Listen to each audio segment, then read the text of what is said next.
O mala to koe whenga maari mau mau he whini ke mau whanonga i ke whahino hino wholofola tala noa o Kau Palofita Kimu'a. Mau kore ke hoko moe tala noa koe ni koe mea ke ne whakatokanga ki mau tau. Koe hui he koe taimilahi mau mo ui whai noa pe. I kai ke mau whatokanga ke wholofola e awhiona. Ka tumo ke whatokanga ki mau tau tala noa koe ni. Ki he mahuinga o e tarango fua me whaongo ke wholofola e awhiona. Koe kakai ki mau tolo e awhiona. Tāmo ki mau tolo ke mau hoko kakai kuroro ka kato ke wholofola e awhiona. E Sisu Christ ko mau whamu ui. Amen. Koe aho niu tau tokanga i he Lesoni hono tolu ki he kaweinga koe Sio Fakaefo'italanoa ki he tohi a Kau Palofita Kimu'a. Ai koe winga peia koe tau Sio Fakaefo'italanoa Kau Palofita Kimu'a me so siua ke a watui koe fo'italanoa pe e taha. Koe anga tu upau o ha tala noa. Ka tau upe ka hawha inga tala noa. Me whawa ngai tala noa e tohi tapu. Koe ngai tala noa whananga koe ni o tau. I tau ngahi tala tupu o whakatonga. O wea hono ngahi uunganga e tala noa ko toa pe. Tala noa ko toa pe uraki uki ano kamataanga. Kamataanga utalai ka kai ko kau ke fo tala noa. Talai me feitu una wiai. Me na umea ukufai feitu ko ia. Pata whakau pe ki tala noa tui tapu. Mamata se nesu vai uraki, me wahe ua. O maina te tau tolu koe ātau mo iwi, na whakatupu e o tua. Pea koe mea whakatupu, te wange me wholofola e o tua. Ai te tau pe koe kamataanga i e tala noa tui tapu. Koe no ngataanga. Ai koe no ngataanga koe to pe koe tala noa koe tui tapu, koe ngataanga tui tapu koe whakatupu fo o. Whaka wahe ua taha, me wahe ua ua. Maina te tau tolu e hifo mai Jerusalema fo'ou me langi. E langi fo'ou, me fonua fo'ou. A fio e o tua mo ki tau tolu no kakai, tau mata tonu ki ono fofo ngā o tau hiki ai. Ei koe ngata anga ia koe tala noa, oi tohi tapu. Koe rewa hono alunga. Ei koe alunga koe ngahi mea hoko ia koe fui tala noa. Ei koe pare tau sike tano kakato e tohi tapu. Kamata whakatupu pe hoko e tō, pe ui he o tua e parahame, ne paro meski ai. Ai fonua me pura ngalahi mai whakamonu ia tupe ai parahame ai sake se kope matakari un fumaua ko ki nau tolu ko no pōpura i spite pe kawata mo sese ki ai koe ngai mea hoko ia i talanoa koe alunga ia ko i talanoa alunga fo i talanoa tau pe ko no tumu aki koe fo i talanoa pe koe te fito i mea ia ko alu ke fo i talanoa pe koe tumu aki koe une whakamelo menga taanga fo i talanoa. Pare tau sike fo i talanoa ka kato e toi tapu. Koe tumu aki e talanoa e toi tapu koe hoko mea kasi i sukalaisi. Pe kia, pe ato e tuu. E koe hui whangarea fo i talanoa koe au whei tau tolu ke alu e fo i talanoa ke ono ngataanga. Koe ngataanga mea koe tau pe ko si sukalaisi toi haa ere mai. Pe tene whakamau e kau pekia, me kau mo ui me kau pekia. Koe hano a whenga, koe a whenga, koe fui mea o kuhoko, pe a awhea tala noa alu ke no i kuanga. Koe pa tau peko tumu aki, koe hoko mai si sukalaisi, ono alo e si sukalaisi koe he tapo au ko mere, koe tumu aki, koe pekia me toi tu me haere hake si sukalaisi. Mwelewe te kata toke haere hake si sukalaisi, tene toi haere mai, a whamau, koe a whenga ai, tau peko e a whenga ai, aho pentekosi, ringi mai penteko ai lau mari mani te tau. Poko a whanga tuku reo ko ngata anga kui tala noa. Anga mena tau lawi kia nei. Kui tala noa kakato koe toi tapu. Ko noa whanga tuku. Koe tau hoko ki whakatupu fō. Kaike, koe ngahi anga tu upau ia. O ha fōi whainga tala noa. Koe tala noa toi tapu. Koe tala noa. Tala tupu ai tau ngahi. Tala tupu a koe tau tō whakatonga. Peko ha fōi tala noa pe uwhai. Ano tau pe kua hano kamataanga. Koe hano alunga fōi tala noa. O koe hano tumu aki. O koe a whenga fui tānoa, koe taimio kua whenga fui tānoa, alu ke ngataanga. Koe hano ngataanga, no a whakatu. Sei, o mai reo me whakaukau ko ia, ki he whotunga, whakae fui tānoa, o tohi e Kau Palofita Kimu'a. Koe tohi e Kau Palofita Kimu'a, me so siua, ia ua tui, koe tānoa, koe nofo i he whonua.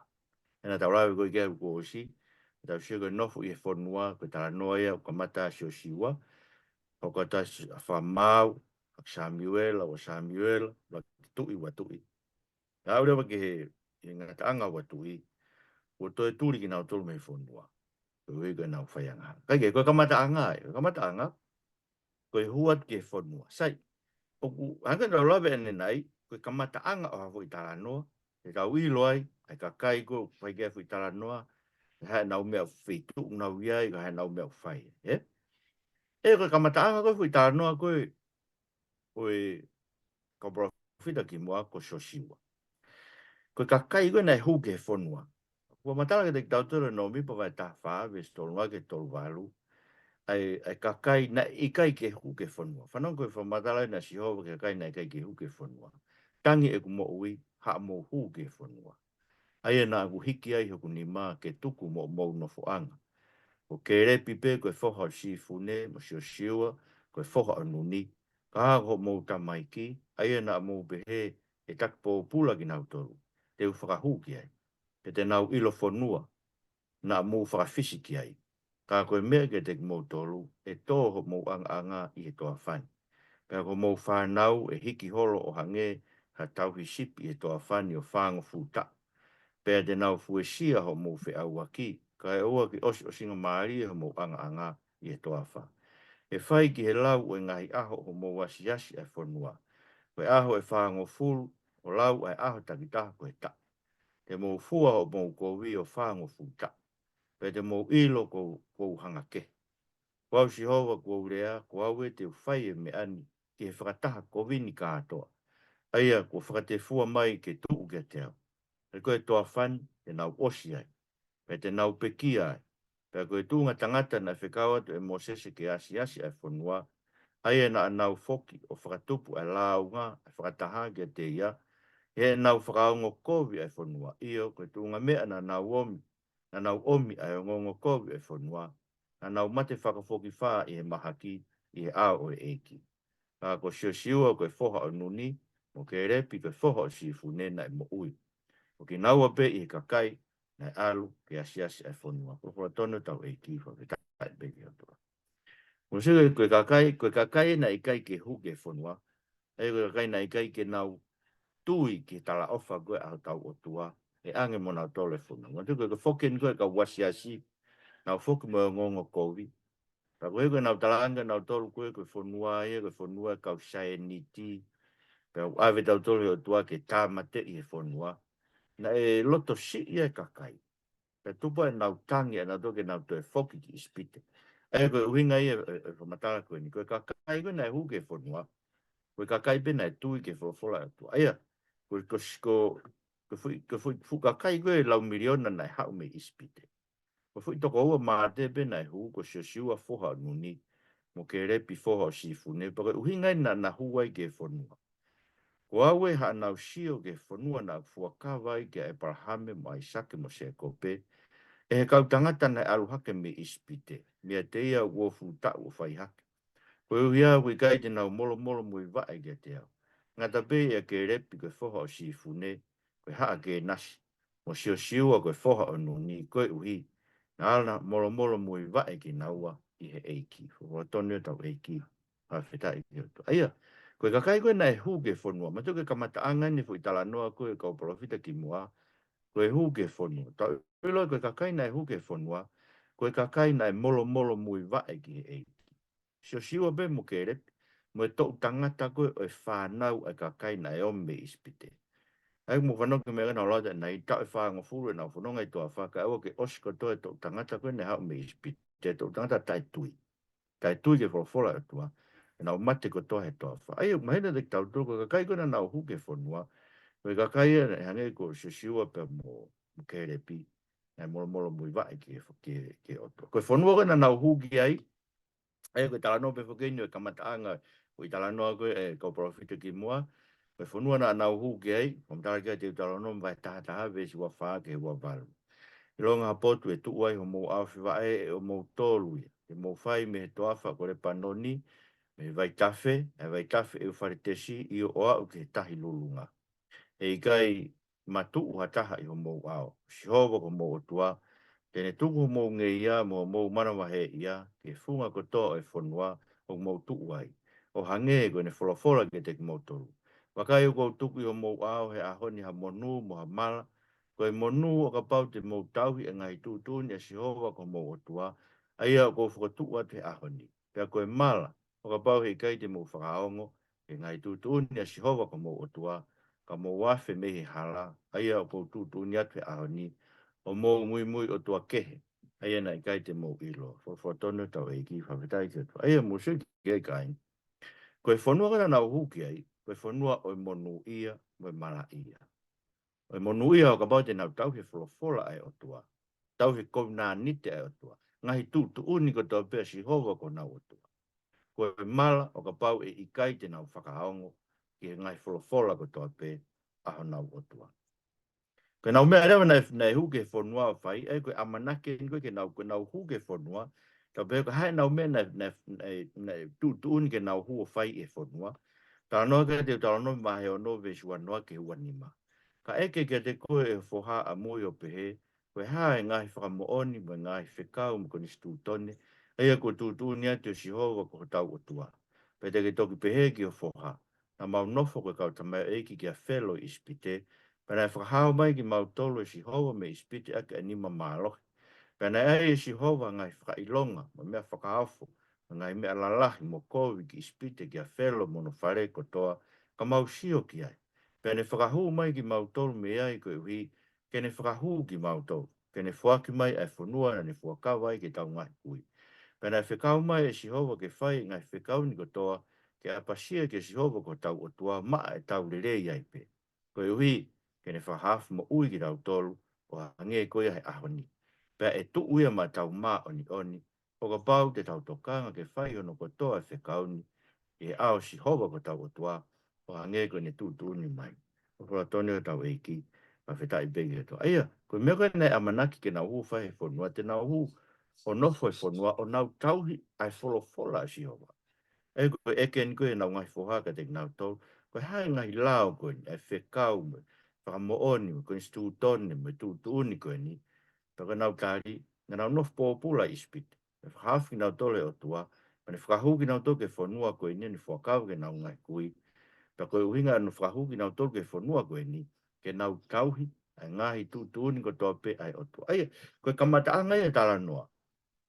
Maranga tala noa, koe whakahu o e kakai na molo mui vae ke wholofola ai o tua, e siua mo ke rep, me tok tangata koe, koe whanau koe kakai na eo ki me ispite, nau hu ke whanua, ai koe whanua koe ni, wiai ngai manu ia anga, me ngai mala ia anga, manu ia ka pāte nau tau he wholofola ai o tua, mala ia ka pāte nau ia ke wholofola ai o tua. Ta koe nau mena e whemau ke whai e whanua koe ia, koe nau hu o tau hi ke wholofola ai tau o tua. Ei, hange bena kulawe kia he tau Lesoni uaki. O kai ke fuke ke he whau e whakaukau koe ne talanoa Kau Palofita Kimu'a, me talanoa koe no whakahu o iwi mo atama ke ngue tapo i teni. Ai ngue tapo i teni, manatu koe ngue tapo kia nei ngahi e o tua. Koe whanua e o tua, koe kolo ia e o tua. Ta tau me whanua tala ofa koe ne awi na toke e o tua, koe kolo ia e o tua. Sei, koe alunga rewe hui tāna, manatu koe tau tāna fuken ki he ngahi nau whakaefo'italanoa koe, e talanoa Kau Palofita Kimu'a. Koe no kamataanga, pa koe rewa hano alunga fo'italanoa. He alunga fo'italanoa koe, e Kau Palofita Kimu'a. Kono alunga, koe palani whakamo'ui a Sihova ma hono kakai. Palani whakamo'ui a Sihova ma hono kakai, koe kupesi e tohi whakamahau, ka koe angani koe ngai mea lalahi koe na e hoko. E fo'italanoa. Ai ko so siua, na e whakahuki nau tō ke whanua, pe whakamālolo i nau tō e otua i he whanua, miho nau ngai whiri ko tō pe ulau ke so siua he wataha, pe whawha ke whanima. Pe ana e whakanonga i siua ki nau tōru, me he potu whapeo hange ko ia ko toa, ane whakawa ki te nau tupuanga.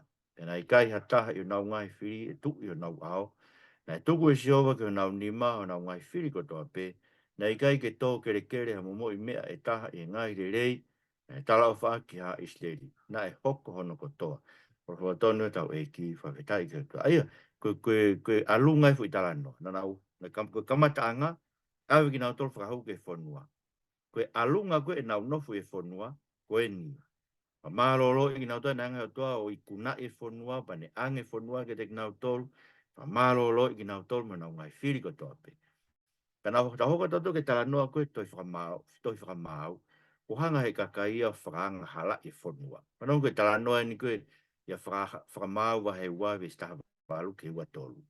Pe auka whakatu e sihowa hanau whakamau. Ai koe mea koe na whai koe sihowa, ma tu ka whakamau whoki, koe kau toa whakamo uia ko Israeli. Ka whakatu e sihowa hanau whakamau, na kau ai e ki mo e whakamau ko ia, kone whakahafi nau tolu me nima o nau ngai whiri. Tolo tonga ai mo ui ai whakamau. E nai whakatomala e ki, i he nau to e, koe hui, koe kakai, na whakamo ula loa mo laiki ki nau tolu. Pe whai pe pekia e whakamau, na nau holo mui o whai koviangi, e nau ngahi tamai, e nau mui e ngahi o tua kehe, e tauhi mo punou ki ai. Na i kai te nau tuku ha mea o e nau ngahi tō o ngā mo nau ngahi alunga whewheka. Pea langa ia e ho hau o sihoa ki ha Israeli, pea ne wholofola o pehe.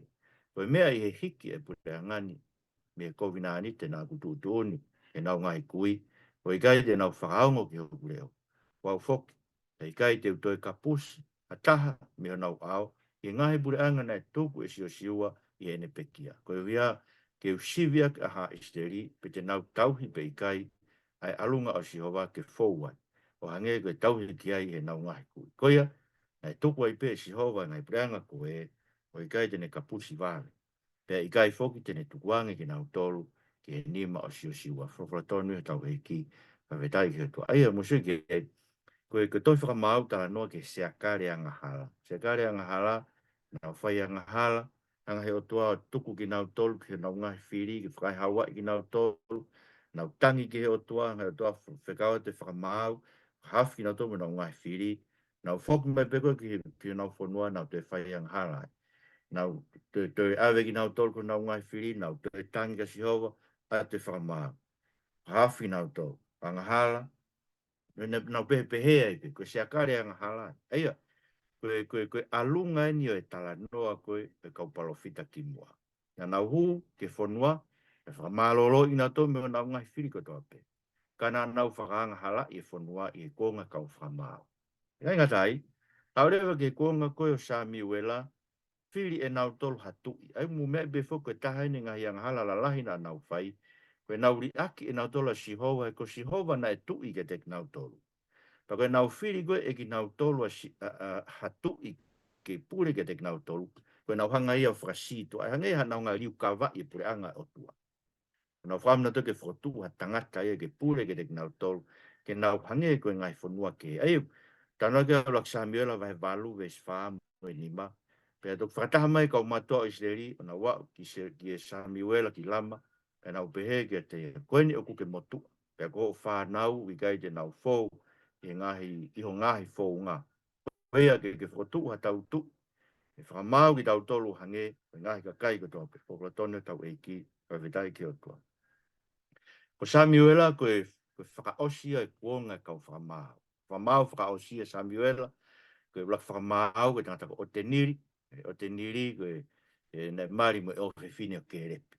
Whakamau whakaosia ni a Samuela, mo tua ewa Samuela ia kai ke mui whanau Samuela, whaunga Samuela, tangi rewa kakaia ki atu. Wangai ko lawe e nani nai. Koe hanga he o tua whakaatae wanga hala koe na nau whai koe ni. Pea hoko mai si su kalaisia ko tautui. Ai koe taha ngai mea whakaofo obi e te sio kirei e tohi tapu. E ngahi anga hala la lahi e se riu kau e fu i anga hala koe ni. E nau whiri ki atui. Mana e tukuanga pe e o tua ke whai fu i anga hala koe ia. O tau o tua koe o tua o pehe a ene hao hawa. O kukau i ene palani, i ene palani, ke whai anga hala no kakai ki a te ia. Tau wikai ke whai anga hala tau o tua ene palani koe. Ai ka pata tau whatata ki pe, ene palani koe ke whapongi a hono alo ko Jesus Christ. Sio ko hua ngala lahi tahai o whai e kakai o mamani. Ako ben tamai e ngawe e malango a pita koe hao Pentecost. Ne palani pe moe muaki a fioi e o tua. Ai e kotau o tua ne lawe pe o palani ke tau whai anga hala ke te o kawe mea koe ia. Ka wikai ke anga hala tau o tua i ene whai e o mea koe ia. Kawe mea koe. nau whiri ki ha nau tui. Kaige, nei hoko e nau whiri koe ki ha nau tui, ai mumea e talanoa, saula, ya toa saula ka hoko ma te vita koe tui a koe nei mui ke pina ngalo si hoa, pe hanga rewa si hoa vai o tu a te vita, koe tui e hoko no taloni o tae ngata. Pe tupu e konga koula o Isleri, e koe konga koula no Isleri koe konga koe Solomone, anong kau lau atu befa ki konga koe ni, e toko lahi a siuta mo Isleri o hange koe one i matatahi. Ma te koe one matatahi koe mea koe ne palomes koe ke Abrahame. E koe whakaukau koe e talanoa koe ni ulaki tu i vai wha. O a usia i he kuonga Solomone, a mea koe ne tala ofa ke o tua ke Abrahame. Ko hoko a Isleri mo siuta hange koe one matatahi. O nau kai mo inu mo whakawhiewhia, pea ko Solomone na tā whataha i ngahi pure anga me vai tafe ke whanua e kau Filistia, pe ki kau a o ispite. Na nau tuku hau mo tari whatongia ke Solomone, o tonga ene mo ui, na ne tui whakarewereva i kau vai o e vai tafe, me ti fisa o au ki kesa. E ngai tui ko toa pio e feitu ko ia e vai tafe. Pe na nau merino mo e ngai feitu tatakai. Toki nofo fie maria e siuta mo isleri takitaha ki ono lolo vaine, mo lolo fiki, me i tani o au ki pia sipa. O tonga ai mo ui a Solomone. Fo tonga tau eiki, pa whitai ki o toa. Aia, o sa koe kuonga koula ni o Isleri. Aia na e pure a Solomone ia me vai tafe ko e ufaretesi. Aia tau pehe ko Papilone. O alo au ki ispit. Sa koe fupureanga hau, koe pureanga ko Isleri kuonga Solomone. E tui wharewereva ki a Solomone. Pea kai ngata e kau tamai na nofo fie maari e siuta mo Isleri. Taktaha i no lolo vaine mo no lolo fiki. Kuirea ko ia, taktaha nofo i no lolo vaine mo no lolo fiki. O kui ngai koe vaine fo, ne nga o mai waine whawhiwhia ke loto kakai. Koe lolo fiki, ne o mai koe fiki meri e ni koe fiki koe tonga. Koe fiki meri e ni a koe kai koe kau Isleri. E koe whakailonga ia e tu maari. Ko ngai koe na Solomone. Pea kai ngata e ka kolak vai nima, ves whamu e nima. Koe ni kua whakanonga e si hova ko kotua me pot kotua pe, kui kai ha whiri, pe kui kai ha kovi tō mai, pe wakai. O ko pehe ke langa ha whare ki wafa si hova ko kotua o hange, pe wholofola si hova ke te vita ko tamai e ne pehe, ko ho foha ai e te utuke whetongi ko i o taloni, e ne langa i ha whare ki o kuhinga wholofola tono tau eiki, pa whetai ki o tu. Ai mo sike, pe konga koula ko o Isleri, ne pure a Solomone, no fononga Isleri mo siuta, pe whakaukau rewa Solomoni ke langai ai whare o Sihova. Aia koe alungai hui talanoa. E whoke taungai whehui. Koe taungai whehu kamata he tumu aki. Koe kamata ni e tari taungai whehu. Koe alungai hui talanoa. Kamata he whamalolo. Ki nau tolo e sio siwa. Whakangahala e nau tolo e whanua kuonga ka whamau. Nau whiri nau tolo hatu i he kuonga Samuela. Whakorewa ke kuonga koula o Isleri a Solomone. Ka mumea bene kei ke fuoloa, ko toi tōmo Solomone ia koe hui na whatafoki anu ngai mari, o nau tafoki Solomone o kei te muimuia ke wholofola tau o tua. Ka koe ni ko tumua ke ne talanoa, ko tumua ke talanoa Kau Palofita Kimu'a, ko te vita o kune Isaione. Anong ko talanoa ni koe inga tumua ki, tau pehe koe whanonga e fo i talanoa, whanonga ki a mounga, kamata na huge fonua whangala i nga tole kuonga whamau na whiri hatui. Aroake mao e tui ko te vita. Pako tumu ake ni koe e tui ko ia ko te vita o kune i Saione. Ko Saione, koe wheitu ia koe unofo whakataha ia te vita. Koe apia te vita. A Saione. Koe apia te vita mo Sihova. Koe wheitu bea tahana nofo whakataha ia tui. Pea moe otua. A Saione. Kano koe talanoa ina wa Samuela vai fitu ve suraki moe wa. Pe whai kua nofo e tui ki hono whare, pe kua whanonga ia si ho, me no ngahi whiri takatakai, pe wholofola e tui ki ne tane koe Palofita o pehe, wakai ange ko au o ko nofo ia whare sita, ka koe ake o Elohimi o nofo ia whare tupeni. Pe hoko lewa tala noai ves tahawa ke tahano, ke whekau koe si ho wakai ne tane ke alo talga te vita, ka kakato ho ngahi aho, pe ke toka mo ngahi kui. Pe te whotu ke hoko mo koe aho hako, aia e aloatu me ho manawa. Pe te whapapau no pure anga, o ia ten langa whare i o kuhingoa. Pe te whapapau e taloni o no pure anga ta engata. Pe nofo au koe ne tamai, pe nofo e ko whoha. Ka bau te neafe, te tau te ai ake a mea ki nisi e kakai, pe ake e whahinga tāo e hako i tangata. Ka hei kai mahu i e kua whamea te ia, o hange koe hiki meia saula, ai nā hiki meio ao. Pe e whakapapau ho whare mo pure anga ki te koe o taingata, e whakatu o talo ni o taingata. E whorofora toni o tau peiki, a whetai bigi o tua. E, mo mea ke talo no, ko tumu aki ni talo no, Kau Palofita Kimu'a. Wa malolo i he o tua te vita me no ngai whiri takatakai.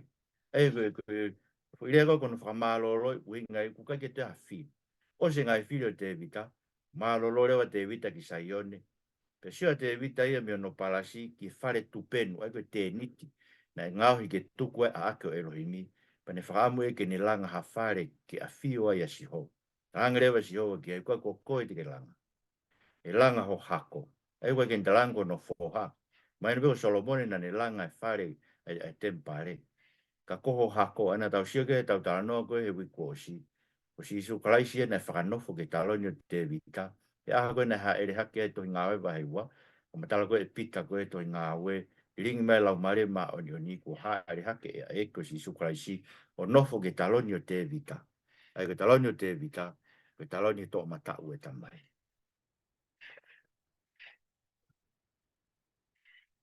Oia, ko tumu kia e tala noa.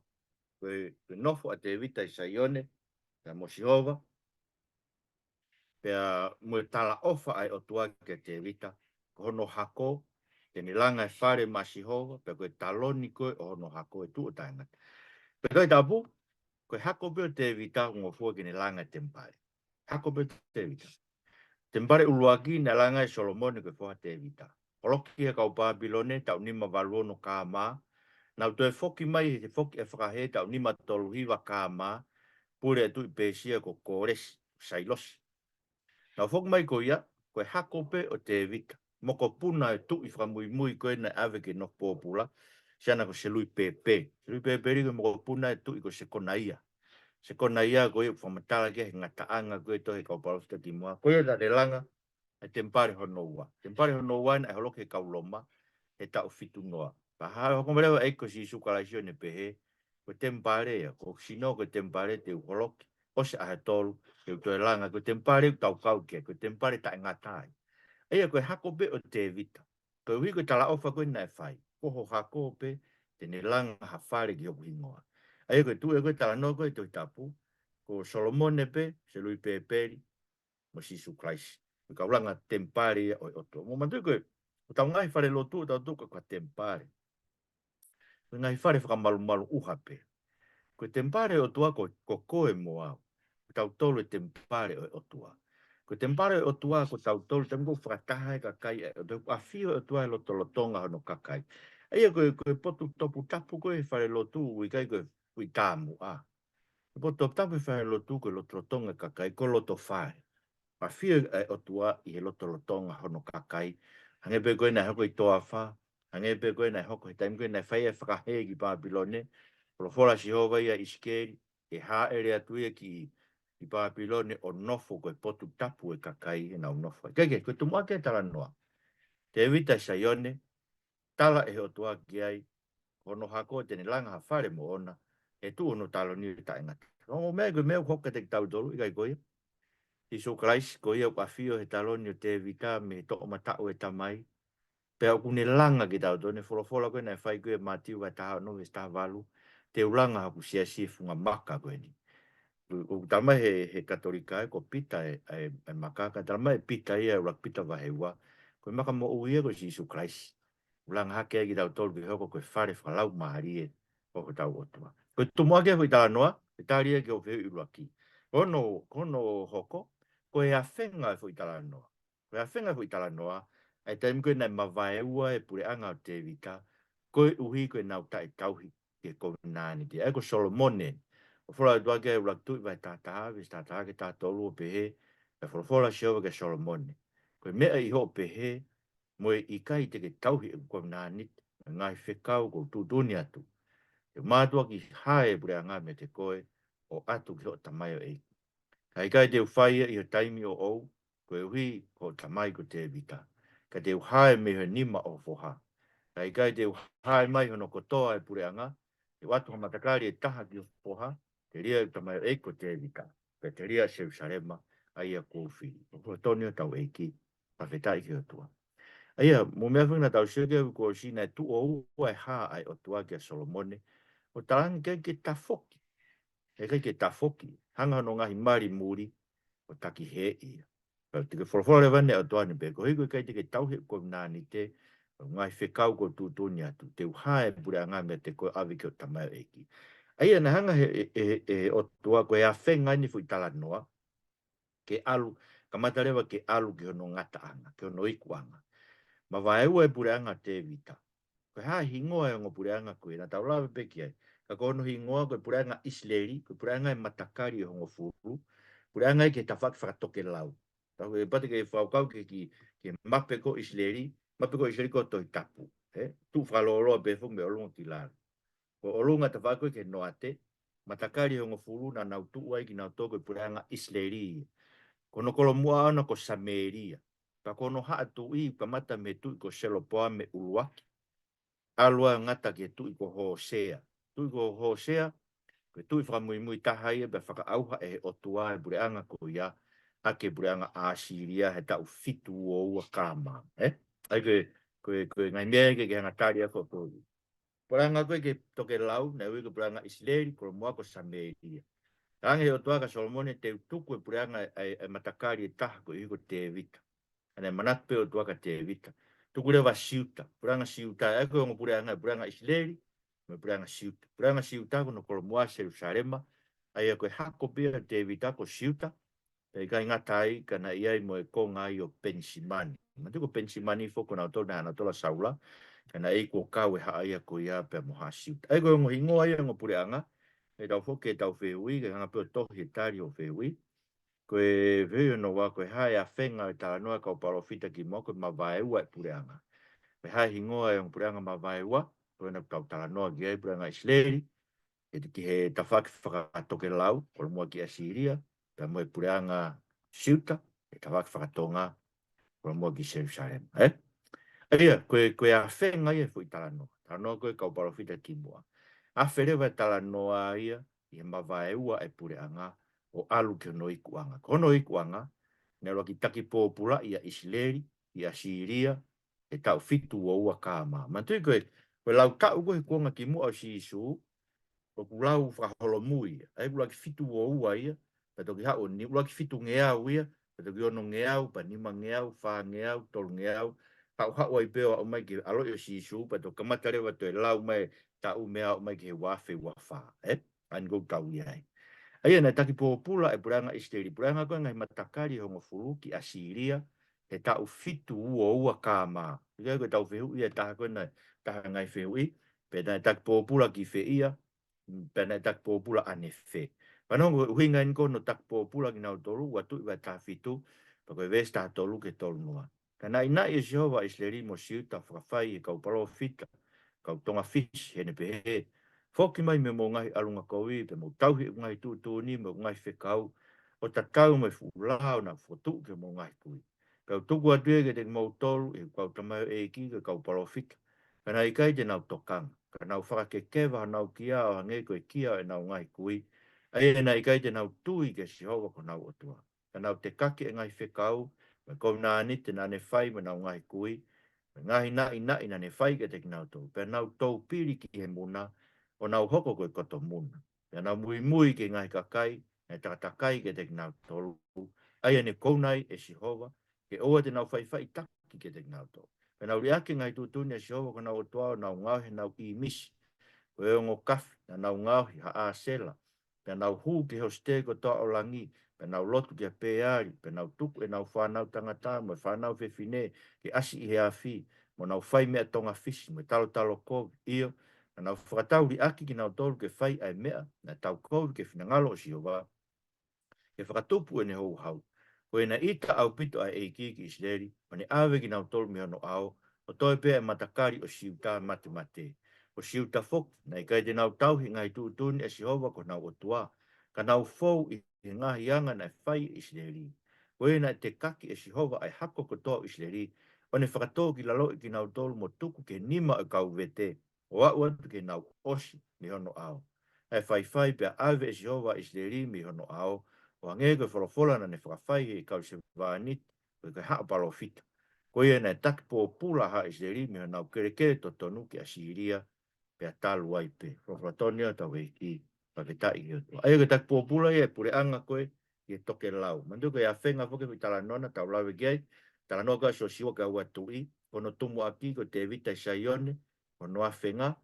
Koe mawai ua koe pureanga he kuonga o le hopo a me o iai pureanga Isleri matakari e un fulu pureanga siuta i he tawhaki whakatonga e nei kolomu ai ki Samberia o Isleri kolomu ai ki siuta pea koe i kuanga le vaine talanoa koe a whanga tuku e ne fui talanoa koe ngata anga ni talanoa koe Kau Palofita Kimu'a taki pōpula Isleri ki Asiria tau fitu ua kāma pea taki pōpula siuta ki Papilone he tau nima valuono kāma Panoko ua tui wa he ua ni mai.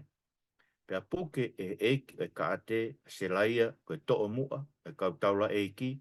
Pea mo se whanaia o noua e taula eiki. Mo e tolu i tauhi matapā. Pea mei he kolo na ne ave i unoke e tahana e angi ke kau tau. Mo e tuunga mea e toko nima. E kau whakawhiao ki he tui. Aia na e mau i he kolo. Pea koe pe mo e skala ipe ai eiki tau. Aia na ne whakotu ki he tau ai kakai tuku uta. Me toko ono ngo fulu, e kau tuku utana e mau i koro io. Na e puke ki nau tolu e ne pusa atani ko e eiki e ka ate. Ma ne awe ki nau tolu ke tui Papilone ki li pila. Pea tāmate ki nau tolu e tui Papilone i li pila i whanua ko he mati. Ko ia na e taki po pula a siuta mi hono kere kere. Proflatonia tau eiki. Whawhitai ki atua. Musiki ai koe kau maulakanga whakalotu e. Taura eiki uraki me taura eiki ua me kau reo matapā. Koe kau leo matapā he tempare, ne kei koe wingai kanga leo matapā koe tonga ki ne tā kau reka. Koe leo matapā he tempare, koe tō tāheu ni toka ngai, i aha koe tau peke whapapaui, o ku whai e ngahi o wau koe e tempare o whatatau tofpe, ki ngahi tūtuni koe ne whai e Sihova i lao a Mosese. Aia, ko nau tolu ne kau maulakanga koe i he lotu, ne awe tā matei, e tak pōpula rewa siuta, e no kere kere. Aia, koe ngata anga ia hui tāno, koe au whanga tuku ia, e tala noa koe ni. Tak pōpula e ngopure anga, pea koe tau whena tak pōpula i kinaua, tau fitu ua na tak pōpula e pura ngai seri, ni mawalu ono na tak pōpula e pura ngai siuta. Ma whamara do tua. Whahinuina ki mautolu heni ki he alofa e awhiona i ho tau hi fuakawa, na ke awe ho kakai o tuku ke whanua na ke tala awha ke nau ngai kui, koe parang. Tau bebe ho awe ki mautolu, Ue rotonga whai whanonga mo ki mautolu ke awe ki mautolu ke whanua whakalangi. Ka mea bango na awe ka kai koe ni me amanaki te nau nofu e whanua o tauhi o ka o wholofola. Kana na wafi ki nau tolu me wholofola e awhiona. Pea iku, ki hono toi te kaki ki nau tolu me whanua o e awhiona takpo pula ki nau ngai whiri.